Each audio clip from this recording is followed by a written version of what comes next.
എൻ്റെ എല്ലാ അക്വേറിയം ഞാൻ സെറ്റ് ചെയ്തിരിക്കുന്നത് വീടിന് പുറത്താണ് കേട്ടോ. കാരണം വീടിനുള്ളിൽ ഇതെല്ലാം വെക്കാനുള്ള സ്പേസ് ഇല്ല. ഡ്രസ് അടിച്ചതിന് താഴെയായിട്ട് ഒരു കോർണർ സ്പേസ് ഉണ്ട് കേട്ടോ. അവിടെയാണ് ഇതെല്ലാം വെച്ചിരിക്കുന്നത്. ഡയറക്റ്റ് സൺലൈറ്റ് ഇതിലേക്ക് വരാറില്ല കേട്ടോ. എന്നാലും ആവശ്യത്തിനുള്ള ലൈറ്റ് ഫിഷിനായാലും പ്ലാന്റ്സിനായാലും കിട്ടാറുണ്ട്. ഞാൻ ഈ ചെടികളൊക്കെ മാറ്റാൻ പോവാണ് കേട്ടോ.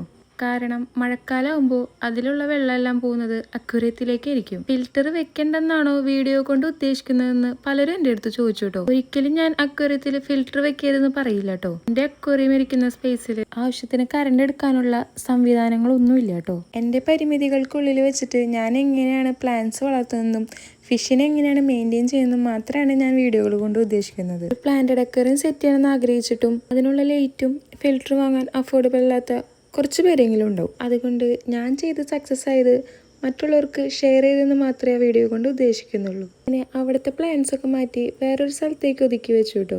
പൂച്ചെടികളെക്കാളും കൂടുതൽ എനിക്കുള്ളത് ഇലച്ചെടികളാണ്. അപ്പോൾ അടുത്ത വീഡിയോ കാണാം.